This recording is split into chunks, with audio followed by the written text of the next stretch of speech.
Zoom is tired. My computer is tired. Okay, welcome everybody.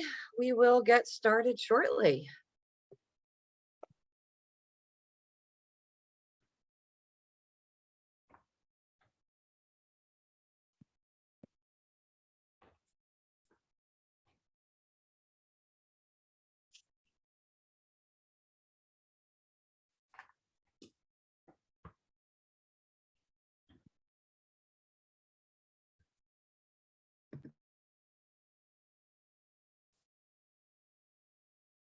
Okay, welcome everyone. Thank you for joining us on this Thursday evening.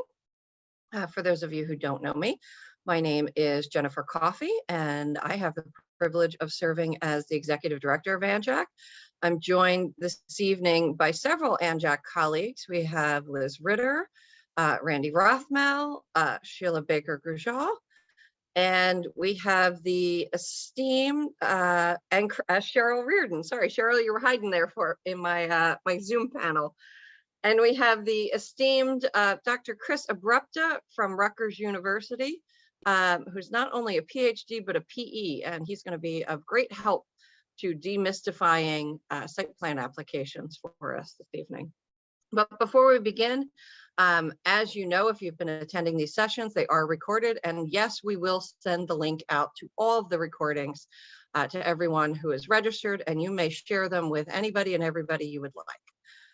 Please use the Q&A section of Zoom to ask us any questions throughout the presentation. And if we don't get to your questions or you want to talk to us about something else, go ahead and email us at info@anjac.org. And I see Chris is representing with his Rutgers hat now. There you go. Now I feel like I need an ANJAC hoodie or something. I want to call attention to the changes that ANJAC's Board of Trustees have made to our mission to reflect the work that we are doing and we are committed to continuing to do. That work includes continuing to protect New Jersey's natural resources and also ensuring equitable and healthy communities. We're committed to doing this by advancing our mission, by engaging in diverse and inclusive practices. It is our mission to serve you. Whatever is your challenge in your municipality and your priority, that is our mission. And in addition to that, we see that there are commonalities between municipalities all the way up in North Jersey to Cape May, from Trenton all the way to our coast. And those are combating the climate crisis, advancing environmental justice, and ending plastic pollution. So we have put those as our priorities here at ANJAC to bring you support, technical resources, continuing education, and programming to address those priority issues. Here we are tonight at site plan review. We're also going to talk a little bit about stormwater. We've got a very full program tonight. So we may go beyond the 1 hour and creep towards an hour and a half tonight. We'll do our very best to get you out in a timely manner. We've got a lot of good information for you. We hope that you will join us on April 1st in person for some networking. We're also going to bring some site plan applications to that session. So if you would like to roll up your sleeves and roll out some plans and chat with us to look at some real world site plan applications and get more hands-on experience with those, April 1st is your time to do that. You will get additional reminders about that via email. We are also celebrating Women's History Month this month, and we are honoring our founding executive director, Candace McKee Ashman. Candy, as many of us knew her, was a tremendous force of nature and a stalwart ANJAC supporter. And in Candy's name, we have the Candace McKee Ashman Memorial Fund. Funds donated to ANJAC and directed to this Candy Fund go directly to support our open space grants, which are now open, and I'll tell you about in a moment. So if you are able, we do appreciate your individual donations and ask that you go to anjac.org/donate. And if you'd like to direct your gift to our open space program, go ahead and indicate that it's for the Candy McKee Ashman Fund. Additionally, if your municipality has not yet renewed your official ANJAC membership, which makes these programs, our ANJAC report, possible, please go ahead and send a reminder email to your administrator or your clerk. If you don't know if you've renewed your ANJAC membership yet, you can go ahead and email us at info@anjac.org. And I'm sure the staff will put that in the chat, info@anjac.org. Because our priority is serving you, we want to know what you need. So if you could go ahead and take a photo of this QR code or click on the link that is coming in the chat, or respond to the email in the coming days when we send this out again, we'd really appreciate it. This helps us better align our planning, our resources, our technical support to what we're hearing you need. And so go ahead and tell us, and we'll do our very best to get you the resources that will help you deal with the issues you're struggling with in your municipality. In addition, this is that open space grant that I was telling you about. It's open. It's a very simple application, and it gives your environmental commission opportunity to apply for funds to help support community gardening, to do trail maintenance, education programs, pollinator gardens, little stormwater management. The deadline is April 17th. It's a quick application. We don't need a whole lot of information from you. We just want to know the basics, and we trust that you're going to get the work done, because ECs always do. There's some great projects represented here. This is our 10th year of this very successful grant program. So go ahead and you can just search for grants on our website, or you can click on our action alerts and you'll find more information about how to submit the application there. So with that, most of you know how to keep in touch with us. Please do follow us on Instagram and YouTube. You can look for this program and others on our YouTube channel at ANJAC Views. And we are rapidly updating our website with more resources. So please go ahead and visit us at anjac.org. With that, I am going to move to our presentation for tonight. So we're going to speak about site plan applications, green stormwater management, green infrastructure, and what the heck does that mean? And then we're going to actually look at a real world site plan application and flip through it virtually, as many of us were doing during the height of the pandemic.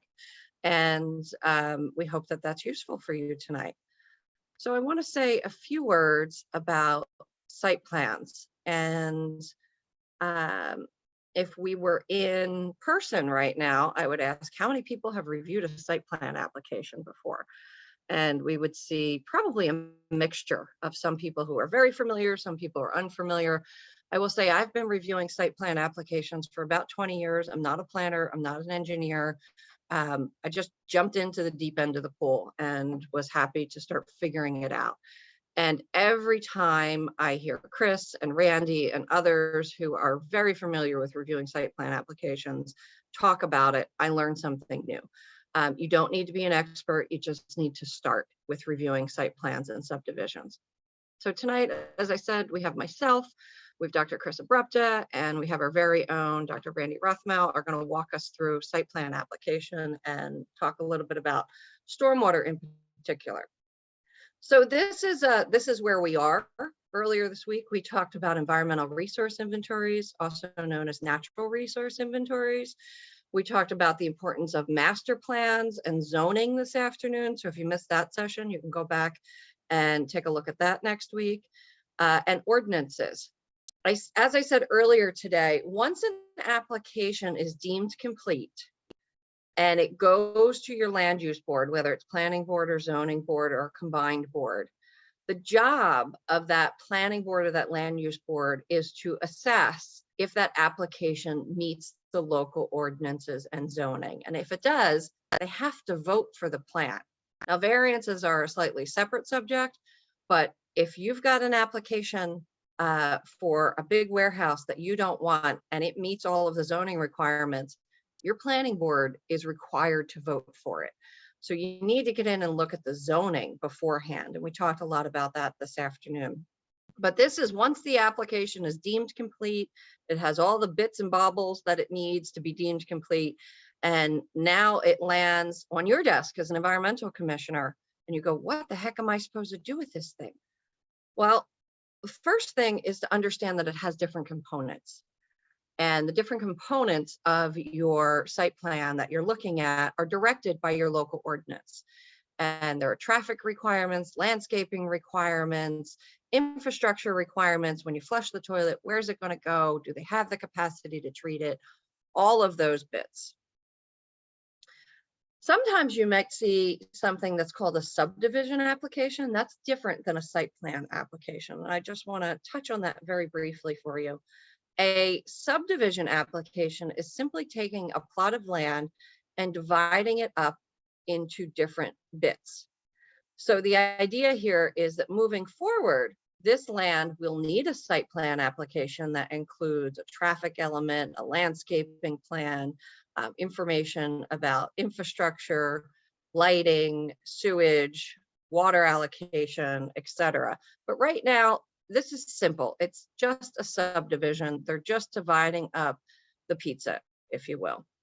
This, which nobody can see the details of, and that's okay, is a site plan application. The idea is that it's got a lot more information on here, and this is what we're going to unwind later to try to help you understand how to read something that looks pretty complicated when you first look at it. But there is an approach to looking at a site plan application that makes it a little easier to understand how is this going to help or not help our natural resources, our healthy community.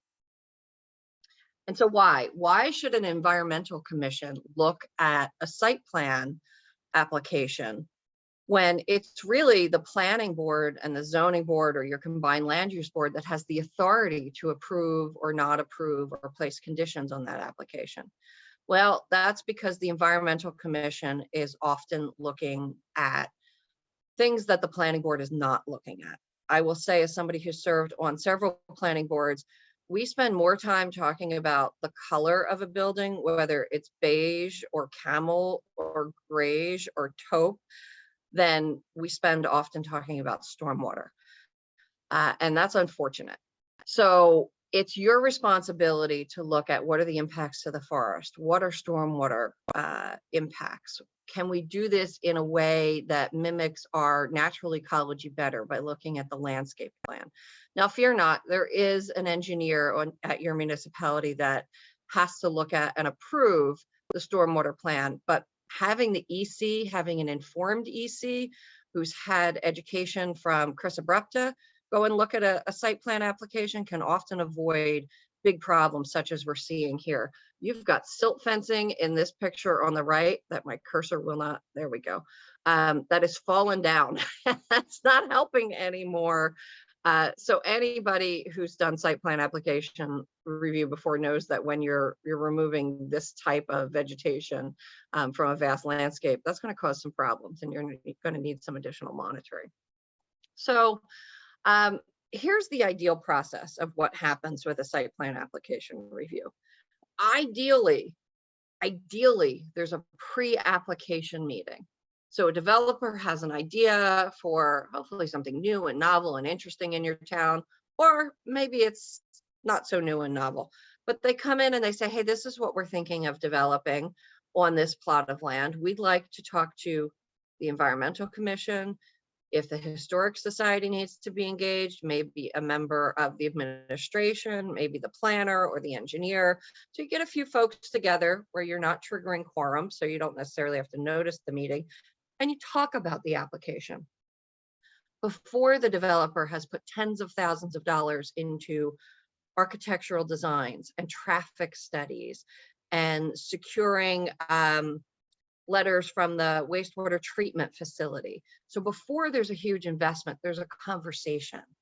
That doesn't always happen. The really smart municipalities and the municipalities with exceptionally vocal and informed ECs, it does happen.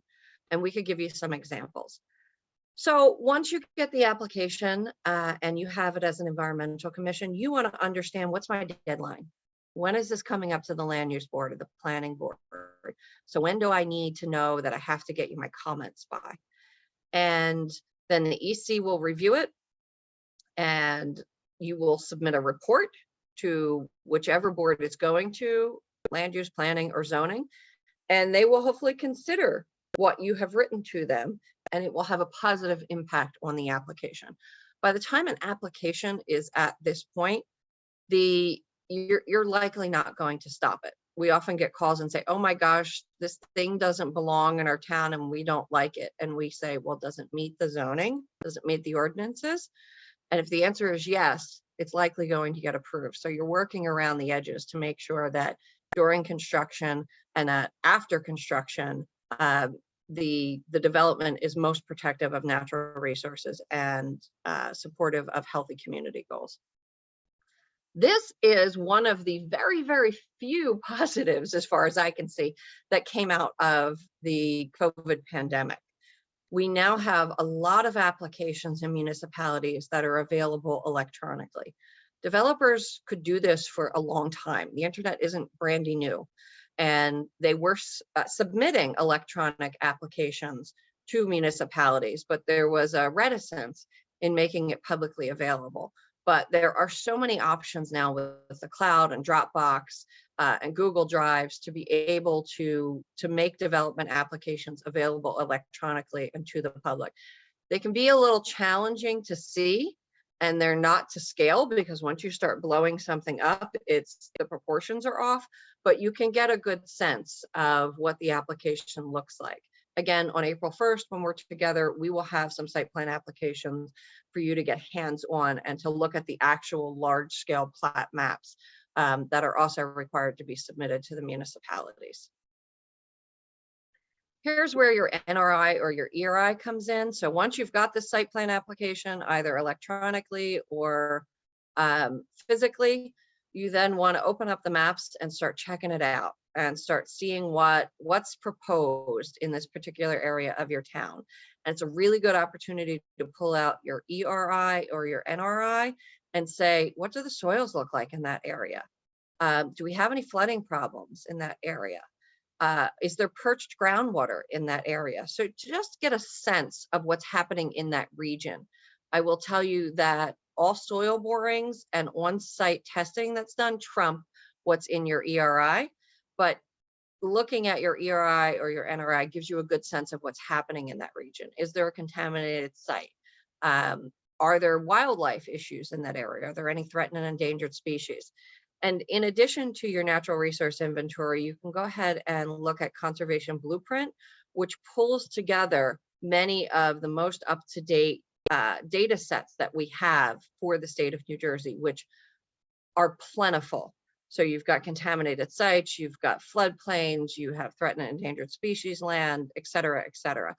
We regularly hold workshops with the founders of Conservation Blueprint at Rowan University and the Nature Conservancy. So you can look for those when we offer them. And I'm sure there's at least one of them on our YouTube channel. This is a site plan subdivision checklist. It's a really good idea as an environmental commission to have one of these. If you don't, we can send you some models.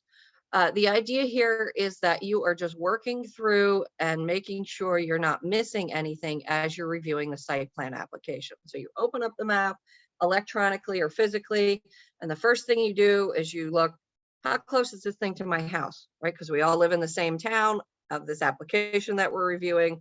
Once you figure that out, you go, okay, where is this? What roads is it connected to? Let's start to walk down the checklist. Now that we've looked at the ERI, we've looked at Conservation Blueprint, are there any steep slopes? Are there any wooded areas? Are there any floodplains? And then this will give you an indication as you move forward and you start looking in more detail at the plans of what potential environmental and community health concerns may arise from this development. Now, if you're not an engineer, you may never have seen a plan that looks like this. But the idea here, and we're going to go through this later as we pull out the site plan application, is that these are called topo lines, topographic lines. And when these topo lines, these squiggly lines get closer together, that means the slope is steeper. When they're further apart, the land is flatter. That's the shorthand of how you read these. And Chris can give us the more complicated explanation later. You also want to check out if there are any wetlands on the property and know that unless it's an ordinary wetland, then it has a buffer. and make sure that the buffer, sometimes called a transition area, is also indicated so that that wetland is protected. How are you going to know all these things? How are you going to remember all of this? Well, ANJAC has lots of resources, and you're going to start doing it, and you ask questions. Here's the thing about being on a land use board or an environmental commission. You don't have to have all the answers when you're reviewing a development plan, but you get to ask all the questions, and the developer has to provide the answers. One of the other things that regularly stumps me on site plan applications is the landscape plan.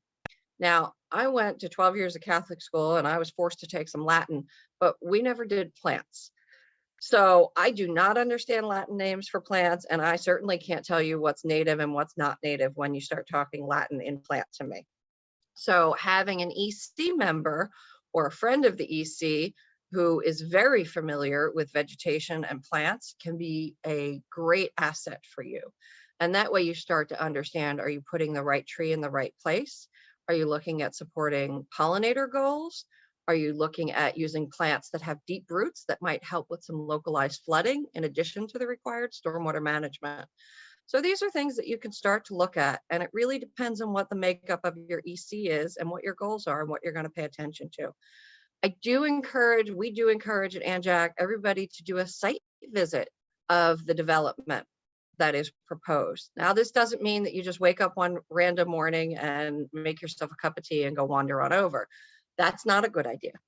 What you need to do is make it official and say the Environmental Commission would like to go ahead and visit XYZ development for proposal, and you communicate with the administrator, the planning board secretary, or your clerk, whoever is the point of contact for the EC, and say, would you please reach out to the owner of the site and let them know we'd like to schedule a site visit. And then if you have quorum for your EC at that site visit, you need to notice it as a meeting. I generally suggest that you don't have quorum because you are walking private property. And when you have quorum, you have to allow the public in. So it just requires more coordination than is really necessary. And it makes things difficult if you have quorum. So if you have a 7-member commission, take 3 people with you and schedule a Saturday morning to go do a site walk. I have found buried trash. I have found flooded areas. I have found drainage tiles that indicated that there were potential wetlands or streams on a site that were not placed on a site plan application. So when we wrote a report to the planning board, we were able to ask for them to seek additional information before they voted on the plan. This is just what I said before. The plan needs to comply with all ordinances, with zoning, with stormwater management. Chris is going to talk to us a little bit about stormwater management. And Liz, do we have a poll set up for EV ordinances? If we don't, we can do that later. But one of the new requirements for municipalities is to comply with a municipal electric vehicle ordinance. So for every new, I believe it's 25 spaces of parking that are created, there are, I'm not going to say the number, I have a number in my head, but it might be wrong.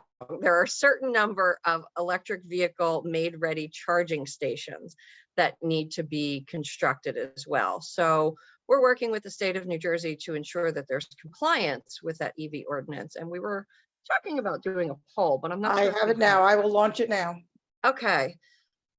So if you know, is your municipality implementing the new statewide municipal electric vehicle ordinance and permitting rules? We would like to know to get a sense to better direct state resources. Lots of activity, lots of activity.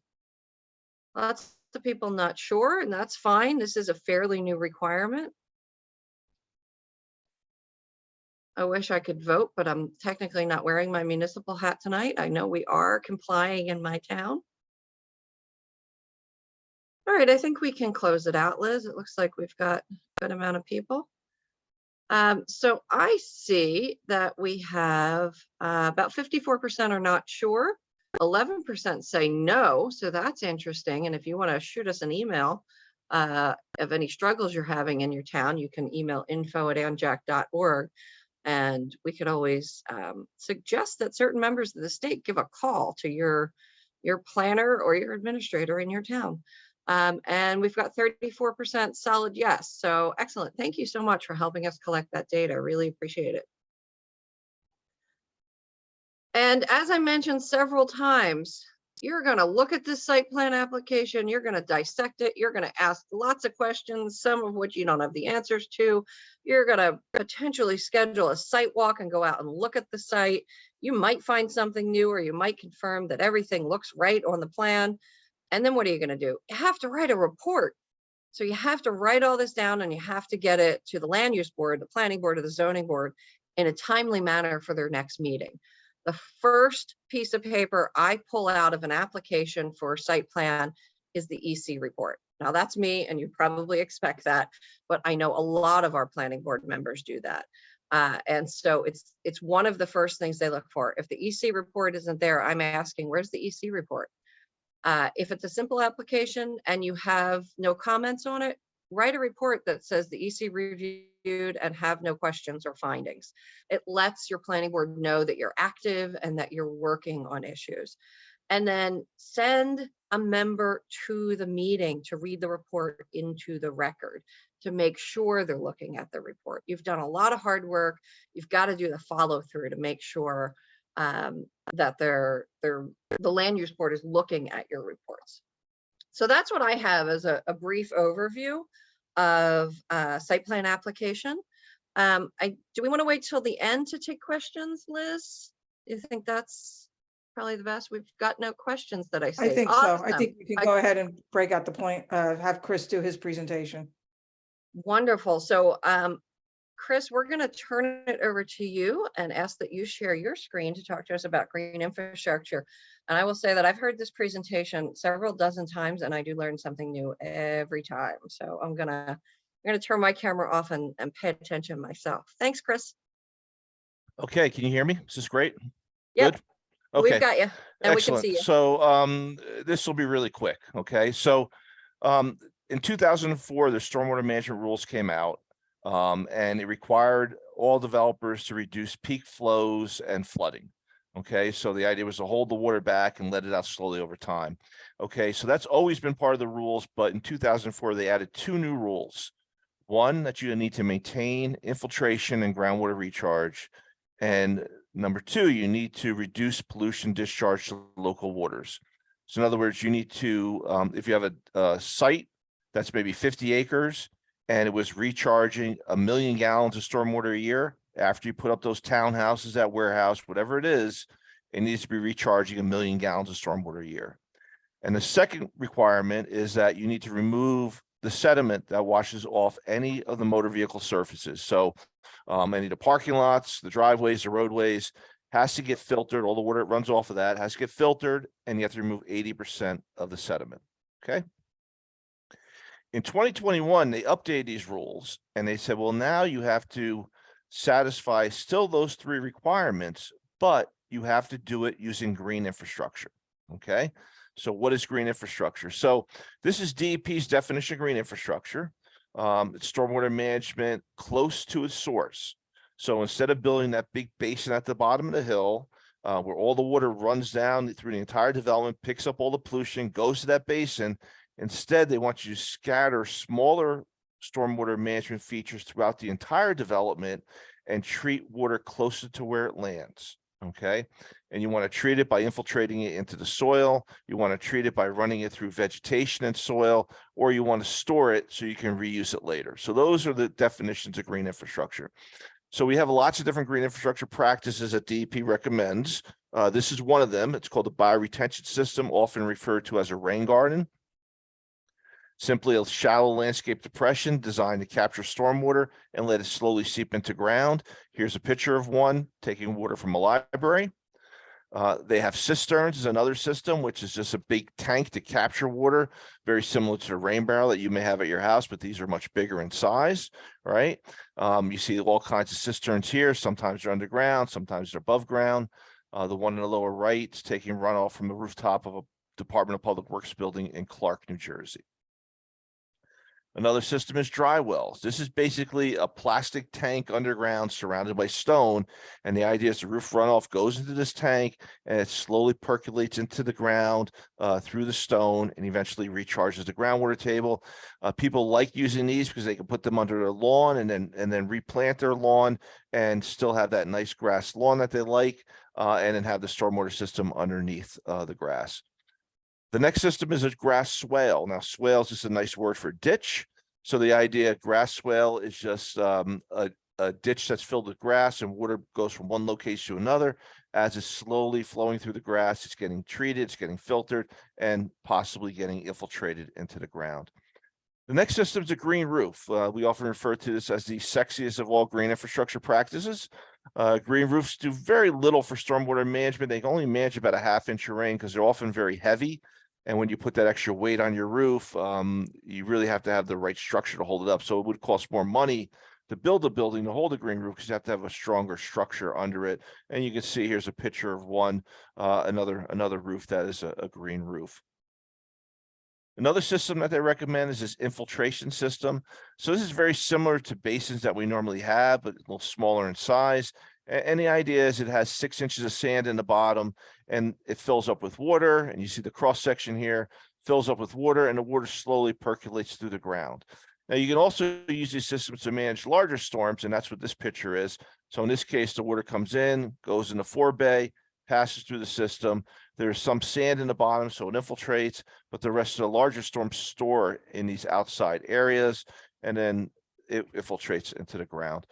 Okay, next system is we have these manufactured treatment devices. So they have to be green infrastructure manufactured treatment devices. New Jersey DEP has a list on their website when you're reviewing a developer's proposal and they have manufactured treatment devices in it. You have to ask, are they green infrastructure manufactured treatment devices, and have they been approved by New Jersey DEP for use in New Jersey?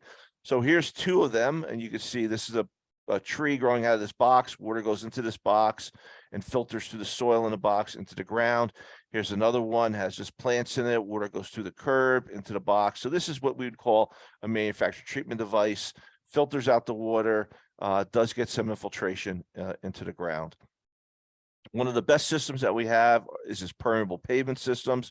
So this is porous asphalt, pervious concrete, interlocking paving stones that allow water to pass through the cracks of the stones, or grass turf pavers. And the idea is the water passes right through the asphalt, goes into a stone layer, sits in that stone layer, and slowly percolates into the ground. Here's an example of a parking lot that was built in Clark. You can see this cartway here is regular asphalt, but all the parking spots are porous asphalt. Water runs from the regular asphalt onto the porous asphalt, seeps through it, goes into a stone layer underneath, and slowly percolates into the ground. Here's pervious concrete. Very similar to regular concrete. It looks a little bit popcorny in nature. We use a lot of this for sidewalks. Sometimes we're using this for parking lots too. Permeable pavers, another nice system.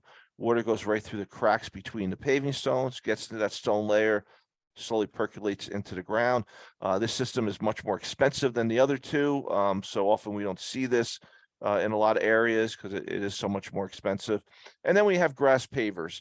So the idea with this is about 6 inches of stone underneath this concrete block that has the diamonds cut out in it. And then you fill those concrete block diamonds with soil and grass. Sometimes you just fill it with stone, and then water percolates right through that entire system into the stone layer underneath and slowly percolates back into the ground. One of the systems that DEP recommends is the sand filter. So very similar to the infiltration basin, the sand filter, water comes in. There's a layer of sand. You can see that here. And then there's grass on top of it. So water comes in, sits in here, and slowly percolates through the sand and goes into the underlying soils. Here's another picture of one looking at it from the aerial view. In this case, they have an area where stuff settles out, and then it goes into the sand bed. So you have this kind of pre-treatment zone, this what we often call a forebay, a settling bay, to help settle sediment out before it gets into the sand filter. And that helps prevent clog the filter. And here's it in a cross section. Okay. And you can see it here, water flowing through it and coming out the other end. another picture of one. And that's green infrastructure in a nutshell. When you see your plans that come in, they will have those practices embedded in there.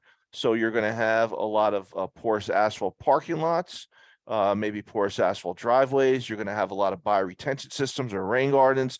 You'll probably have sand filters or infiltration basins, and all these systems are going to be designed to capture water closer to where it lands, closer to its source, before it runs down a hill and picks up pollution. And that's required under new stormwater regulations. I'm sorry it took so long, Jen. I tried to hustle through that. No, that was No, great. great. Thanks, Chris. That was the That was fast awesome. forward version. We have a lot of content for you tonight, and we're doing our best to get the important parts in. So let's just take a moment and see if there are any questions for the presentations that you just heard. If you can put your questions in the Q&A, that would be great. And if there are none, then we are going to move on to sharing a site plan application. And we've got some questions that we're going to walk through that if we were reviewing the site plan application, we would be asking ourselves or the EC that we're working on, and we'll guide you towards the answers, and you can chat with us in the Q&A. Liz, I don't see any questions. Is that right? That's right. I think we're ready. Oh, we've got one that just popped up. So it's, Chris, maybe you can answer this. Is green infrastructure mandatory everywhere in New Jersey?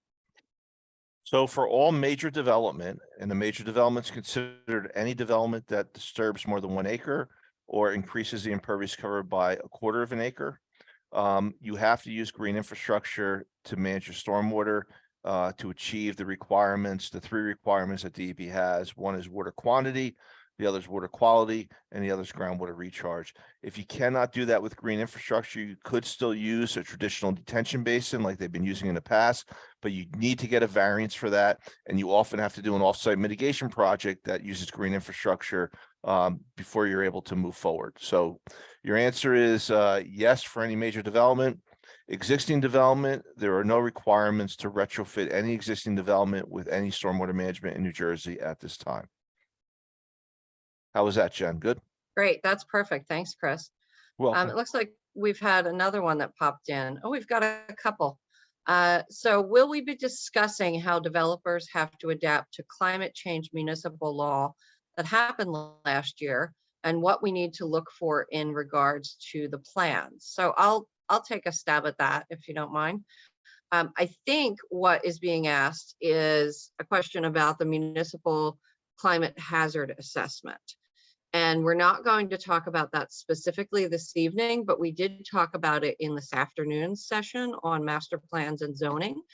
And we will be bringing forward additional programming to talk about the municipal climate hazard assessment. Quite frankly, a lot of municipalities are still working to wrap their head around it. And we're working on how to best provide resources so that they can wrap their head around it.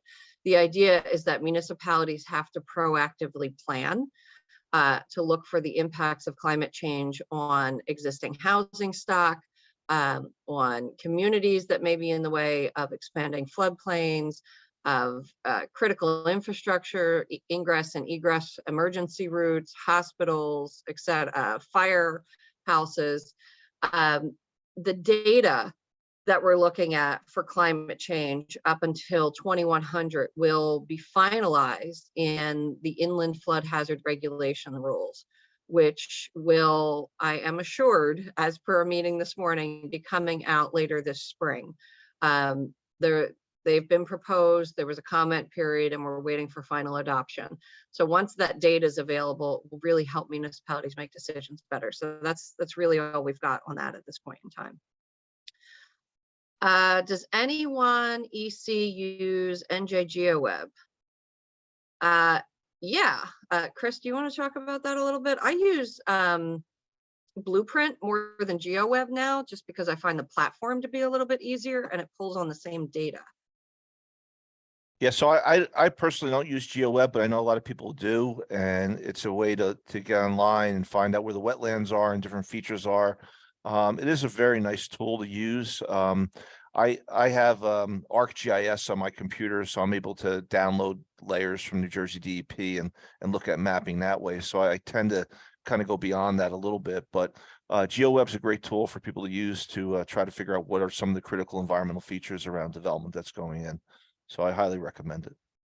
Yeah, I agree. GeoWeb's great. And, you know, I used to use it a lot more before Blueprint came out. NJMap, Blueprint, it's all the same thing, but they're both great tools. It's pretty easy to use too, right, Jen? It's not Yeah, that hard. it right? is. GeoWeb's been around for a while, so I remember the 15-year-old version. It was a little clunkier back then. So I also remember doing GIS and GPS, and I had a whole pack that, like, let me turn the GPS machine on and connect to a satellite. It was like a suitcase. So, but things are a little easier now.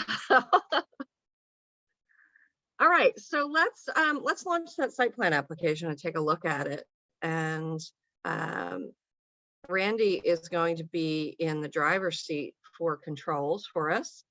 And then I Yes, am going to launch some questions, and Chris will help us answer them. Go ahead, Randy, sorry.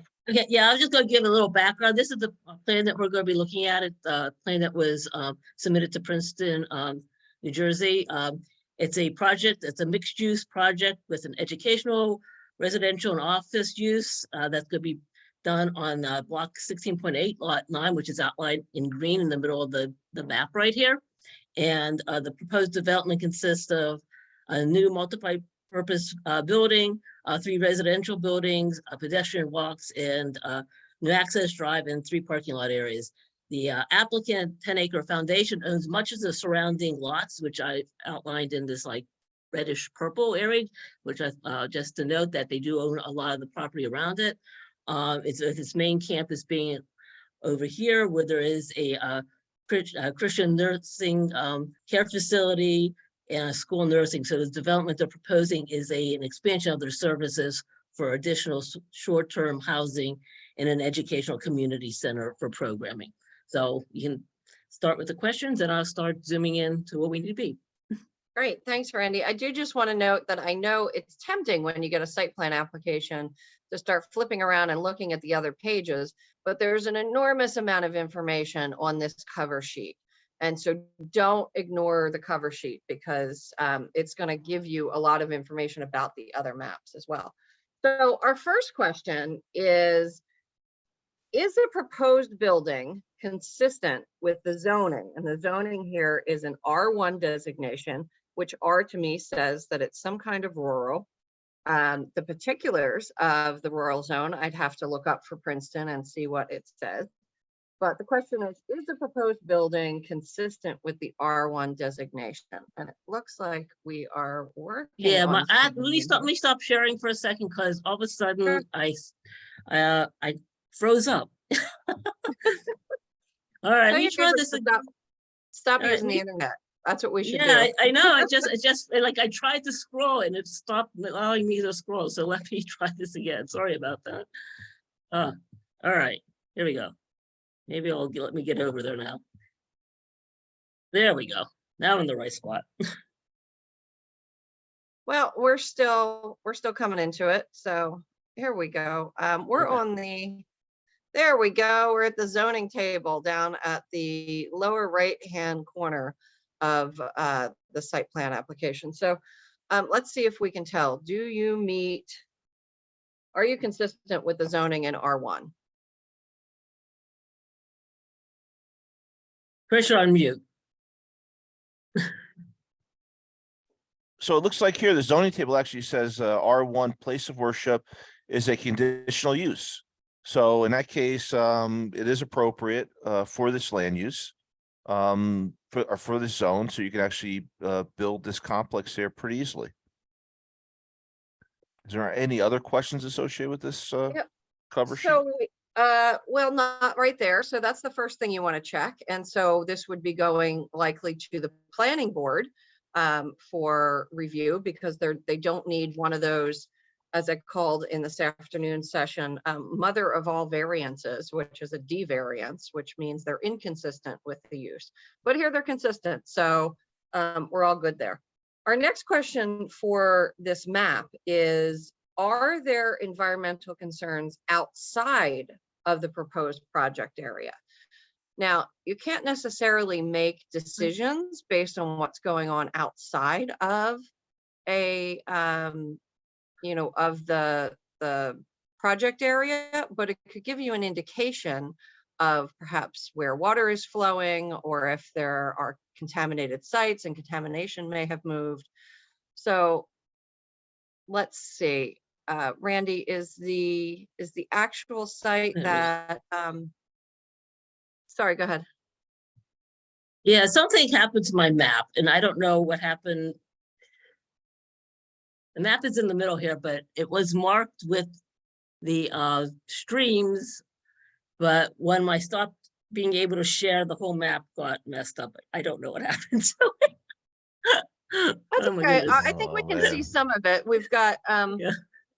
are you sure one of your grandsons didn't get in there and start drawing on it, or one of your grandkids? I don't know, and that wasn't like that before. That happened after but I wasn't able to scroll it, the whole thing got messed up, and I don't know how to fix it. Coloring is a little messed up, so we'll roll Yes, with it. I don't know what happened to it. It Chris, wasn't like what do you that see before. about what is maybe happening outside that we want to? Well, so what we normally and look monitor. for is we try to understand, are there any streams nearby? So in this case, to the northeast of the property is the Stony Brook tributary, and to the west is the Mountain Brook tributary. Both flow into the Stony Brook Creek. And the Stony Brook is a Category 1 waterway. So Category 1 waterway carries the highest protection. Okay, so usually requires a 300-foot buffer from the top of banks. So so if you have a development in an area and it's near a stream, you want to check that stream. You want to make sure what category is that stream. If it's a Category 1 stream, then you have to make sure that, you know, development is outside that buffer that's required for that stream, which is 300 feet. Okay. Yeah, so Right. here's a question for you that's slightly off script. How do we know, other than staying up all night long and memorizing the list of Category 1 streams in New Jersey? How do we know it's a Category 1 stream? So New Jersey has surface water quality standards. Okay, it's NJAC 7:9B, I believe. Oh, I'm And impressed. you can go to the back of that, and in the back of that, they list every single stream in New Jersey and what its category is, what its classification is. You know, whether it's Category 1, Category 2, freshwater, non-trout, freshwater trout production, freshwater trout maintenance, and all those different categories have certain requirements of how it has to be protected, that stream. And for each stream, like the entire stream may not be Category 1.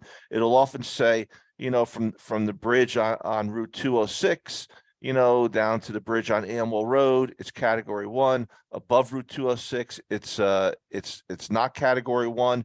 So you need to understand what section you are or where you're at in regard to that stream, and you do a very good job in the state standards kind of spelling out, you know, as you're marching down the stream, how the categories and how the classification of the stream changes. So Category 1 waterway, that's considered a classification of that waterway. It's a classification in the stream.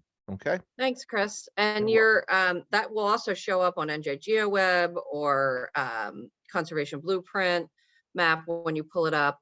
And if your developer is on top of things, it'll also be noted in the environmental impact statement, but you can't rely on that. I would check GeoWeb, I'd check Blueprint, I'd check the NJAC. I've lost it already. I want to say 7:9, right, Chris? Yep, 7:9, yeah. I was looking at stormwater and WQMP earlier, so I got too many numbers in my head.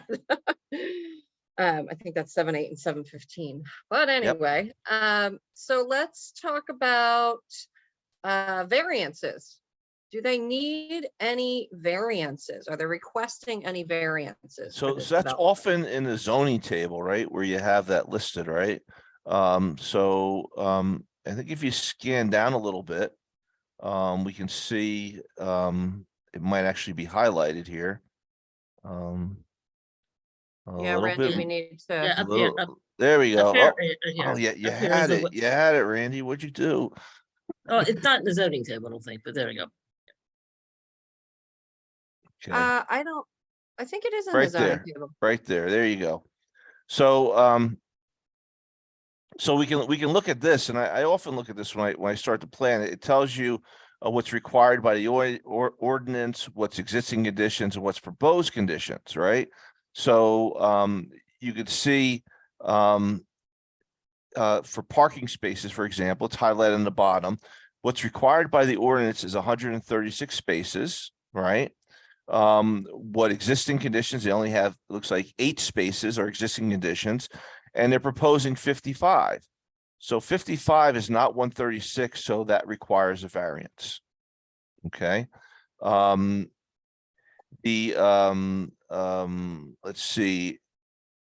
Everything else looks pretty good, right? Impervious cover percentage can be as high as 50%. Their existing condition is 2.39 and the proposed condition is 6.11. So they're within the requirements for impervious cover. So that's always a good indicator. So always look at impervious cover and make sure that they're under that requirement. Because if they're not, that's one way the township can easily, the municipality can easily dismiss this application and not approve it, and make them take it back and change that. Rarely do we want to grant a variance for impervious cover. Yeah, really good point. Especially with all the flooding problems that we have in New Jersey that That's are correct. bound to compound with the climate crisis. Right. So let's go on to our next question and ask about other permits. So have all of their required permits from the state and other places been obtained? This is where Well, we go to the often ref- for these developments, you need a freshwater wetlands permit. That's required from New Jersey DEP. And you can see under number 4, the freshwater wetlands boundary lines were verified by DEP. So what happens is a consultant comes out, a wetland scientist, he marks out where the edge of the Or she. wetlands are. I'm sorry, what? I said, or she. Or he or she, yeah, comes out and maps out where the wetlands are. And then New Jersey DEP sends somebody out to confirm that. And you can see here that number 4 said that's been confirmed and verified by DEP. And there's also a dated letter, June 11th of 2019, when that was done. You should, as an environmental commissioner, have a copy of that letter. That should have been provided to you with the application package. Okay. And then you see number 6, it's more about freshwater wetlands. So additional lines were verified. And it looks like this was a little bit earlier, October 3rd of 2018. So once again, there's another letter. So it looks like their freshwater wetlands was delineated and was verified prior to this project. Often we also have to get a flood hazard permit for projects if we're close to a stream, and that's what number 8's talking about. So they show the flood hazard area on a stream, and the flood hazard area verification approval was given in number 9. You could see that. So it looks like they might have everything they need here. Okay. Great. Whether it's on here or not, though, Jen, I always ask the applicant, if they need a freshwater wetlands permit, if they need a flood hazard area permit from New Jersey DEP. Both of those would be from New Jersey DEP. Have they obtained that, or have they applied for it?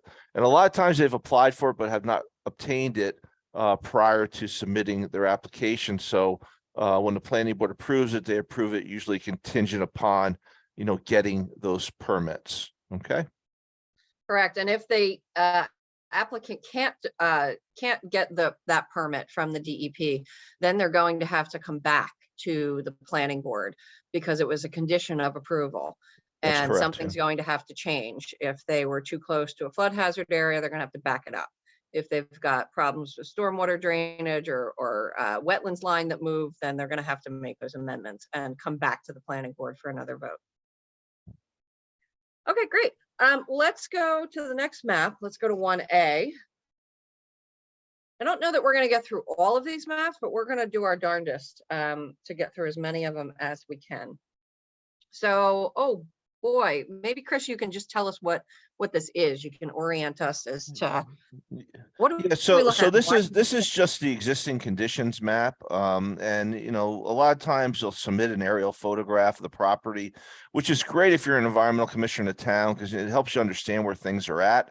You know, they have a legend on the cover sheet that kind of shows where the property is, and like so you know it's on Great Road, but you're not sure exactly where on Great Road it is. So this kind of helps you orient it. Here they're showing you what the existing features are: the solar array, the existing building, existing garage, existing driveway entrance, existing bioretention basin. So they already have some green infrastructure on site, which is really cool. What's nice about this, they have the lot and block number on here, so that's really important. So you make sure you're looking at the same lot and block number in each drawing, but it also gives the lot and block numbers of the property surrounding it. And usually that's within 200 feet of the site, because people within 200 feet of the site should be getting a letter notifying them that this development's occurring. So that's why that's included on here. And often on the cover sheet, they'll have a list of those lots within 200 feet of the site, the lot and blocks, and the property owner associated with that. And all those property owners, we get notification as this development's occurring. Is Yep, that and right, I did Jen? see- That's right. Yep, I saw that on the cover sheet. We just didn't go over it. So Okay. don't skip the cover sheet is the lesson there. I often like to bring up the lot and block now on Google Maps on my phone, because then I get to see exactly what's shown here, as well as get a little extra context by flipping around the map and seeing which way is north and just getting an idea of the area. But understanding the existing conditions is really, really helpful. Thanks, Chris. Oh, what happened? Randy, we've got an I don't interesting view know. now. Yeah, I know. I'm sorry, my computer for some reason is freezing up on me. Isn't that We bizarre? will reload. Yeah, I I know. will tell Sorry you, about in- that. that's okay. All In right. the There interim, we go. I got it. We're back. these plans do not come pre-highlighted. We've done that for you.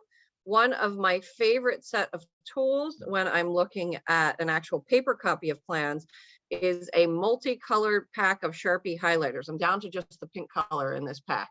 But I will highlight the streams in blue, the trees in green, things I'm questioning in pink or red. And so I like to go in and just get my coloring on, because then it helps me to visually see the application. It brings it to life more, because they don't come pre-colored like what Randy has done for us here. So page 2, this is all about tree removal and demolition. So we're gonna see what we are proposing to remove on the site. So the first question we have is, are there any freshwater wetlands on the property? We know they received an LOI from the DEP. Are there any streams on the property? So, and you can see in yellow, the wetlands are clearly delineated, right? They're highlighted here, and I'm guessing you guys colored that in yellow, right? So you can see it says wetlands TYP typical, right? So and those are the edge of the boundaries, and then you do have a line, a yellow line off of that wetlands, and that's the wetlands transition area, which is 50 feet. So depending on what kind of wetlands they are, if they're ordinary wetlands, they usually get a 50-foot buffer around it. So that's the 50-foot buffer line. If they're extraordinary wetlands, special wetlands, they can get a 150-foot buffer. So in this case, it looks like they're just regular old wetlands, 50-foot buffer, which there's a problem. Looks like there's an existing septic field right in the middle of that buffer, which is interesting, right? Oh, and that's to be abandoned and removed. Well, that's very good then. Okay, great. Hey, Jen, can you tell everybody what an LOI is? Oh, yeah, sure. A letter of interpretation, not to be confused with ANJAC's grant program, which is a letter of interest if you're ever applying for that. But a letter of interpretation is an interpretation of the type of wetlands and where the boundary is. And as Chris said, the type of wetlands dictates the kind of buffer, the buffer width that you'll have. How do you know if something is extraordinary? It's more than just going out there and looking at it and saying, wow, that's extraordinary. But you pull up your GeoWeb, you pull up Conservation Blueprint, and it will tell you if it intersects with any threatened and endangered species that have been observed in the area. And that's what's going to kick it up to giving it a bigger buffer. Wetlands that have a bald eagle in the middle of it, that's going to get you a nice big buffer on it. So it depends on what kind of wetland it is. Thanks, Liz. And I just want to also note on this, there is one area of wetland on the top left hand that does not have any buffer around it. So this is something that you might want to bring up and question why there is no buffer around this particular wetland in this one part of the plan. Well, the Yeah. other thing that happens often with buffers is sometimes they're buffer averaging. So the buffer needs to be 50 feet. So someplace it may only be 30 feet, but another place it's 70 feet. So there's a way to kind of squeeze that buffer in certain areas and expand it in other areas to compensate for that. So we see that often in developments when they're trying to squeeze additions on or just an extra parking space or two. So we've seen that a few times. Okay. I also see a Yeah. comment that says that is correct. The DEP wetlands LOI letter of interpretation is good for 5 years. So this plan is already approved, so we don't need to worry about it for this plan. We're using this as an example this evening. But often developers will ask for a re-up in their LOI if they just haven't quite gotten to building yet. But their permits for municipal approvals expire on a calendar as well. So they do need to get up and move forward. That was one of the issues we had with the Permit Extension Act, is that with the 2008 economic downturn, permits were extended out, I believe 15 years when all was done and said in terms of development. And that caused great concern because your master plan could be revised, your zoning could have changed. And so that's a headache for another webinar. Let's look and see, do we have any streams? They're also called riparian areas. So don't be confused by if you see riparian but not stream. Same thing. Yeah, it doesn't So- appear to be any, but there doesn't appear to be any, but there are, I did mark 2 of the lines. So this blue line does show the 300-foot buffer from those C1 tributaries that were offside of the plan itself. Yeah, and that's really important. If there isn't a stream on your property, there could be a stream near the property you're looking at, and it has a 300-foot buffer. And you can see in this case, the buffer encroaches on the property, so they still have to honor that buffer and stay out of that buffer. So, Yeah, it's a good point. I've also walked some agricultural fields that were proposed for development and found drainage tiles, which were put in goodness knows when, 15, 20, 30, 60, 80 years ago. And that can often mask wetlands or riparian areas. And so then you need to go back and look at the old school maps, but we can help out with that. And I don't know if Chris has got anything to say. yeah, so about that. drainage tiles under agricultural fields very popular in New Jersey. Basically, they were truly tiles. They were clay piping that was like left open so water can seep through the farmer's soil into the tiles, into that clay piping, and it carries it away to a drainage ditch so the corn will grow and it wouldn't be saturated. And that's fairly common throughout New Jersey. They did that a lot to drain wetland areas so they can actually farm them. If you remove the tiles, those areas would go back to being wetlands. So you have to consider that too in your analysis. So there's Yeah, a and it lot of wasn't trees being necessarily- removed here. There's a lot of trees being removed on this plan, right, Jen? You can see that. Yeah, so that's the Lista? next question. Princeton requires, and many municipalities require a tree inventory to be done. Does that look complete here? And how do we tell that? Wow. Well, it's nice here because what they have is they have every tree's numbered, right? They have the common name, so I don't need to learn Latin, which is very nice. They have age of tree, which I'm not sure how they came up with that. Height, diameter is always important. So trunk diameter is something we always look at. The health of the tree, a lot of times you'll see a developer who's planning to cut down trees, tells me the health of the trees are all poor, though, especially the ones they're cutting down. So you have to be careful about that. That's why you really want to go walk the site, like Jen said earlier, and take a look at that for yourself. What's interesting here, you have, it looks like you have a lot of trees that are native to the area. You do have a few Japanese species there. A lot of Norway spruces And I guess the X's mean they're going to be removed. So now the new MS4 permit, which is the municipal separate storm sewer permit that every town has to have in New Jersey, requires every town to have a tree removal ordinance. So every town is going to have to adopt an ordinance that addresses developers that are cutting down trees and, you know, how they have to be replaced to compensate for them. So that Yeah, should be and before happening over somebody next year. asks, we did talk about it last night when we had a representative of the DEP on talking about the MS4 permits. So if you missed that session, it was recorded and we will send out the link. But we have worked with and will continue to work with the DEP on their model ordinances. And so they will soon be sending us and a few others their draft model ordinance for trees. And once we've got it finalized, we will send that out to all of our contacts that we have. That includes all of you on here tonight.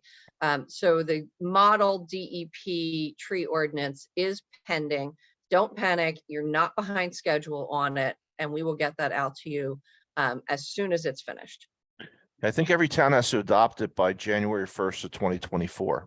I think that's the Yeah, I deadline. think that's right, Chris. Yeah. Yep. So we're nudging them on the model ordinance because we wanted to make sure that everybody was in compliance with what the DEP wanted them to do. So we'll make sure. Okay, I'm ready for the next map, Jen. How about you? You ready to, Yeah, to I move am. on?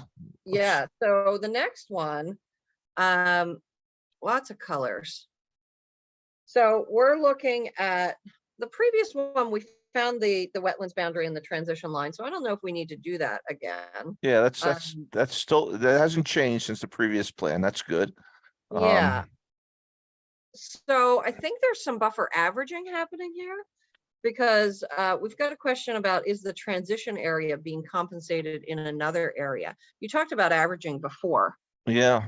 So it looks like I actually think that is an access driveway there, right? Yeah. Right there in the center of the screen, and looks like that's going right through the transition buffer, which would mean they'd have to pull that buffer in that area and expand it someplace else. Okay, so there is going to be buffer averaging going on in here. I can't really see where they're expanding it because my eyes are not as good as they used to be. So Yeah, I think that's one of the issues with this plan is that they don't show anywhere where they're going to be yeah. increasing that buffer and pushing it out. So that's So as an environmental commission, Randy, when we see something inside that transition buffer that isn't just replanting trees, our immediate question is, why are you encroaching on that wetland buffer? How are you going to compensate for that? Did you get a permit for that from New Jersey DEP? So the letter of interpretation that Jen spoke about before is just basically DEP coming out and confirming that the wetland delineation that the developer has identified is accurate, and that's the letter that is. But if they are encroaching on the buffer or removing some wetlands, they need to get a permit for that, and that's a whole different thing. Okay. Yep. So let's ask a new question here, because we are getting close on time. Where's the stormwater management, and are they meeting the current rules? I don't know. They have stormwater management here, really? Well, they have something called biobasins, which I'm imagining they are bioretention systems. You can see they're delineated in blue. There's number 4 and there's number, I don't know, 5 there, and there's another one over here. Yep. And then there's one in the back. So you can see that they're scattered throughout the development, right? Which is how they're supposed to be, right? And they're supposed to be designed to, and then you have these dark blue areas too, bioretention basins, right? So maybe the biobasin is just a vegetated basin that's designed as an infiltration basin or a sand filter, and then you have the bioretention basin, which are designed to capture the smaller storm. Each one of these systems, green infrastructure system, is only allowed to accept up to 2.5 acres of drainage area. So if they're designed for water quality or groundwater recharge, the most area that can drain to them is 2.5 acres. So often you will have a stormwater report that talks about each basin, how much drains to it. And that's very important. And sometimes they actually delineate the drainage area on these maps. I don't see that here. You often have maybe a bigger basin to control the larger storms, and that can drain a little bit more area than 2.5 acres. Looks like there's a green roof right in the center of this picture. Yeah, so that's another green infrastructure practice.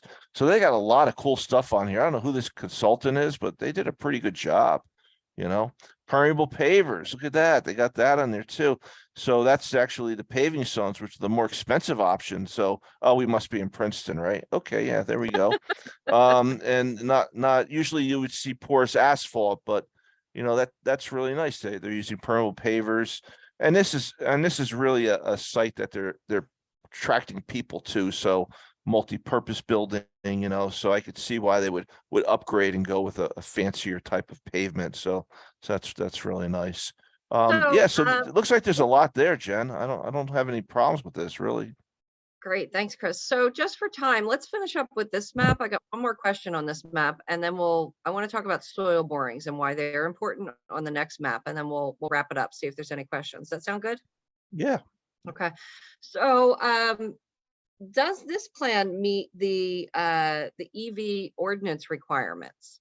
And so in order to do that, we need to look at the parking area, right? And see, do they have EV connection? Oh, look at that. Randy's already highlighted it for us, so we know that's there. And if it wasn't, then that's something I'd be asking about. Do they have those EV spots ready? Again, your multicolor pack of highlighters is going to be really important, because as you're going down your checklist, and we posted that in the chat earlier, it's a lot easier to see when it's in color, at least for me. I mean, maybe somebody like Chris, who does so much more of this, can see it without that, but I find the multicolor helpful. No, I have my set of highlighters too, Jen. You're not the only one. That makes me feel better. Let's just look at the next map, and let's talk about test pits and what the requirements are for test pits with regard to stormwater and why the heck we care about that now. And then we'll just wrap it up. So I'm kind of going off script, but if you don't mind talking about that a little bit, Chris. Yeah, so what happens is wherever you're going to infiltrate water into the ground, you need to have a test pit, and you need to do an infiltration test. Okay, and often you need to do more than one. Okay, and those test pits have to actually be inside the stormwater system. Now, sometimes they will do a test pit underneath the building, the proposed building, because they want to understand what kind of soil there is there, so they can make sure they have the proper foundation built, which is okay to have them under there, but they also have to have them in each one of the stormwater infiltration basins and each one of the porous asphalt areas. So you can see where the brown dots are, the test pits and infiltration tests that were done. You know, the one in the very center looks like it's a little bit out of the basin. I don't know if I would be okay with that, but I might be all right with that one. The one on the right, you do have one in the porous asphalt parking lot all the way up in the right-hand corner, but you don't have one in the parking lot across the way from that. So I'd be uncomfortable with that. There's one in the center, like a little bit down from that, Randy, in the middle of I'm not sure what that one is. Maybe someone was confused and put it in the wrong spot. Maybe that was supposed to be in the parking lot above it, you know? So you can see they've done a few other ones, and they may have done extra test pits before they designed this to understand where they could best infiltrate stormwater, but they seem to have a lot here. And I'd be pretty comfortable with this. I've seen a lot of people have test pits, and then they've redesigned the development, and then the test pits are no longer inside the stormwater management features, which is unacceptable. And test pits would have to get redone. Chris, Okay. how would you feel if you were a land use board member or an EC member, and the test pits were not done inside the basins, and the developer told the board, don't worry about it, we'll do the test pits later and we'll work it out with your engineer? I would think that's unacceptable, because the test pits are crucially important. They tell you a couple things. They tell you how deep the groundwater table is, because any system that infiltrates the bottom of that system has to be at least 2 feet above the seasonal high water table. So if the water table is just below the basin, it's not going to infiltrate. It's always going to have water in it. It's going to be stagnant mosquito breeding habitat, unacceptable, right? The other thing that the test pit, they often do infiltration tests in those, and they have to do infiltration tests. And if it doesn't infiltrate at least 1 inch per hour, then that's really not an appropriate site to put an infiltration system. And once again, it'll fail and you'll have mosquitoes and you won't be doing the proper stormwater management. So I'd be hesitant to that's one feature that I would really fight about having a conditional approval and test pits being done after the fact. And we see that often. And, you know, developers, some of them have very cozy relationships with township engineers and they try to get away with that. And as an environmental commissioner, I'd be adamantly against that. Is that the Yeah, right I answer, agree with Jen? you. And Yeah. yeah, I have found that when you do have a land use board member who will stand up and say exactly that, that's unacceptable. And it's, you know, my responsibility on this board to make sure that the stormwater management is going to work. And if the basin is going to fail, given, you know, any future test pits, that's going to mean some redesign of the site. I have found that applicants will occasionally come to a meeting and say, we'd like to request an extension for an application to provide you additional stormwater information. And I say, Yeah. that's like a great idea. Well, I think it's important to note too, though, that the township's required to make sure that every development goes in their town complies with the state stormwater regulations. Yep. If the township signs off on a development, lets it go in, doesn't comply with the regulations, the township's responsible. And there's a town in Mercer County where that happened. They let a developer go in. They weren't recharging the groundwater the way they're supposed to. And now the township's going to wind up spending, you know, $300,000, $400,000 to go back and fix that development because DEP said you have to fix this. You approved it. It's unacceptable. It's got to be repaired. Now the developer's gone. He's got his bond already. He left. He sold the houses. You know, he's not around anymore. So the hook is on the township to deal with that. And I often in our environmental commission letters, I point out the fact that, you know, test pits were not done in these bioretention systems. If they fail, the township's in violation of their MS4 permit. And we as a township can be fined by New Jersey DEP and have to repair these problems after the fact. And that tends to get the attention of the planning board when we point that out to them. And we try to do that whenever we feel we have to. Yeah, and there's no free money. That's all taxpayer dollars. So that's all Yeah, residents of that community. I know we're past time. We're at 8:20. We knew this was going to be a long program tonight. Randy, do you feel passionate about showing the other maps? You want to just click through and show us what they look like? There's actually was one question as I was looking over these maps a little earlier today. And there's one thing that I was curious about actually. This is on the next plan that shows the soil erosion plan. And they have this silk fence that's going around to define their work area. And this one particular silk fence is actually in the transition area because they're removing the septic here. And I didn't know is there anything that has to be done afterwards to compensate that transition area since they are going to be disturbing that area during the construction? See, I'm not sure about that, but they do need to get a permit from the soil erosion from the conservation district. The Mercer County Soil Conservation District would have to give them a soil erosion sediment control permit for this. So they would have to review these plans. Anytime you're disturbing more than 5,000 square feet, you need a permit from the district. So they would have reviewed these plans and that's a kind of a question for them. I'm really not sure. I appreciate the fact that they're putting a silt fence around an area that they have to remove because they're removing that pavement there. I think that's great that they're doing that because they're protecting any debris from kind of washing into the wetlands. But then when they take that silt fence out, I would imagine they do have to restore that area because that's a transition area. So there must have to be some level of restoration that occurs in there. And that might actually be you know, in the wetlands permit, or maybe I even the think it letter of is. interpretation? It's been a while since I've reviewed the wetlands regulations, but don't quote me on this, as we're going to put this on YouTube. I believe at least at one point in time that was in the permit by rules. But there is some language regarding permitting in the wetlands rules, and I'd have to go look that up. And I'm sure the Soil Erosion Conservation District would look that up and communicate with the DEP as well. But that's a great question.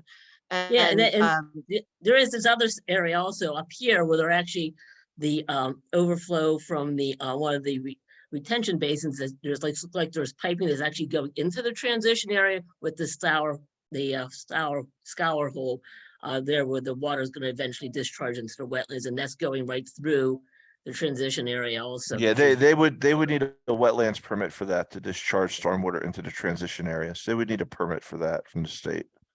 Yeah. That's great. So that's Well, then important. we are, we're approaching 8:30, so I want to make sure that people have maybe a little bit of their night back, or at least make their bedtime. I think we have a and couple so- of quick questions if I could. Yeah, read so them to let's you stop. guys. Well, let's keep the share up just in case we need to toggle through them. Okay. Yeah, let's do a few questions. Kara had Lisa, asked, to I us? think this is a good question that probably a lot of people kind of wonder. Kara's asking, how is buffer averaging allowed when the buffers are there to protect the wetlands? That's a great question. Yeah. I'll venture an answer, but I can't speak for the DEP because I don't work for them. But I believe the concept is really to provide some, quote, reasonable accommodations for development. I would tend to not like averaging and keep the buffer and leave the buffer alone. And I think there are minimums to averaging. At least I'm more familiar with the minimums to averaging with regard to category 1 streams. Thou shalt not go 150 feet closer to that stream. Wetlands I'm a little less familiar with, but Chris, I don't know if you've got anything else to Yeah, add so there. yeah, there's always a minimum, so you can't buffer down to 5 feet, away from the wetlands, and then add, 45 feet someplace else. But you have to remember, all these laws that were created are open for public comment. And a lot of people who are commenting on laws like that would be the folks who are doing the development. So it's a little give and take. And I think that's what you're seeing there. Ideally, there should not be wetland buffer averaging in an ideal world. But in a state like New Jersey, where we're running out of land to develop, sometimes the regulations tend to give the developers a break, and that seems to be one of them. So. Thank you. Rich had asked, are these test pits that we've been talking about permanent, or are they only used during the stormwater management and construction? No, they're only used during when they're developing the plan. So they'll go out there and do these pits, and a lot of times they'll do a lot more than they need to get an understanding of where the best places to infiltrate are. So they'll spend a couple of weeks out there, a test pit. They'll take a backhoe, they'll dig down 8-12 feet, and characterize the soil. They'll dig down another area, maybe 3 or 4 feet, and fill it with water, that pit with water, and see how long it takes to infiltrate. That's called a pit bale test.